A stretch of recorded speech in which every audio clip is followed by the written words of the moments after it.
What makes a mother harm her own children? How does love turn into tragedy? This is not fiction.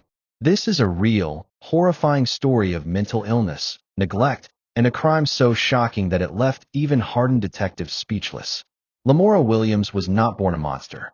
She was a 24-year-old single mother living in Atlanta, Georgia.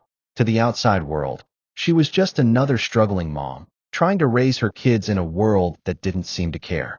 She had 4 children, but her focus was often on her 2 youngest sons, Carter and Keount, just 1 and 2 years old. Beautiful boys, full of life, laughter, and innocence. Lamora had a difficult childhood. Family members said she had a mental disability that made school hard. Her mother once said Lamora had trouble from the very beginning, and even pulled her out of school early because she couldn't keep up. At just 18, Lamora lost her father, the one person she had said gave her strength. After that, life began to spiral. Lamora had been in a long-term relationship with Jamil Penn, the father of her children. But in the months before the tragedy, things between them fell apart. Jamil moved out. Lamora was left to care for all 4 children on her own. No income, no support, no mental health care. According to family and friends, Lamora was showing signs of deep depression. She would say things like, "I feel like I'm losing it. I can't do this anymore." But no one thought she'd actually do something so horrific. She tried to find work, but couldn't keep a job. She was fired from her last position at a fast food restaurant because she couldn't find a babysitter. The pressure kept building. No job, no help, and 4 kids screaming, crying, and needing a mother who was already broken inside.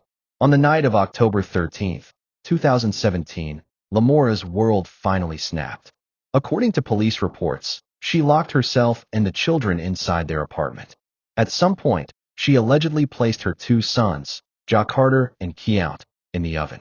She turned it on and left them there. The details of what happened next are almost too horrific to imagine. Investigators found the boys' burned, lifeless bodies at the scene. The oven was still warm. There were no signs of external injuries, meaning the heat had likely caused internal trauma. Lamora didn't immediately call 911. Instead, she allegedly video called their father, Jamil, and showed him the scene. She told him the boys were dead. Jamil, in complete shock, called 911, screaming into the phone, "I just seen my kids. They dead. She just sent me a video. My kids are dead."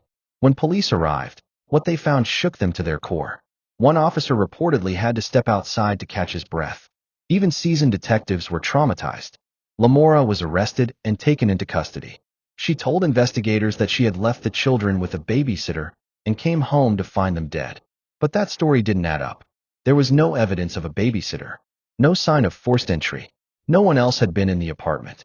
The police pieced the timeline together using phone records, surveillance footage, and Jamil's testimony. Everything pointed to Lamora. She was charged with 2 counts of murder, aggravated assault, and cruelty to children. The judge denied her bond. This case raised painful and important questions. Was Lamora a cold-blooded killer, or was she a mentally ill woman who had been ignored, dismissed, and left to suffer? Her family claimed she had shown signs of postpartum depression and schizophrenia for years. Her sister said she had begged others to help Lamora, that something was wrong, but no one listened.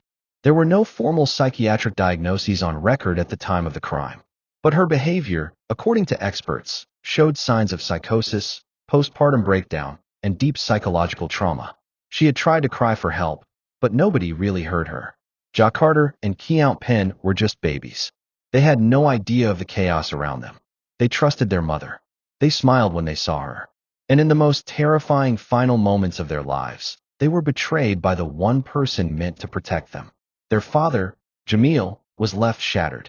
He started a fundraiser for their funeral and spoke publicly about how deeply this loss tore him apart. They were innocent. They didn't deserve this. No child ever does. The story made national headlines. People couldn't believe it. A mother cooking her children? It was too graphic for the evening news. But more than just a horror story, this case became a warning about untreated mental illness, especially in struggling single mothers, and about how our system fails the most vulnerable. Would this tragedy have happened if Lamora had received the help she needed? Would 2 innocent lives still be here if someone had taken her cries seriously? Lamora Williams is still awaiting trial, undergoing psychiatric evaluations.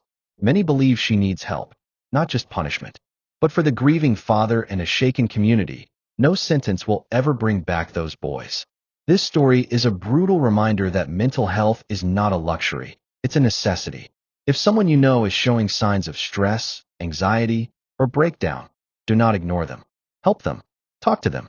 Call for support. One phone call could save a life. Or two. If this story moved you, if you believe that we need more awareness, more compassion, and more justice, please like, share, and subscribe to the channel. Let's speak for those who no longer have a voice. Let's turn tragedy into purpose.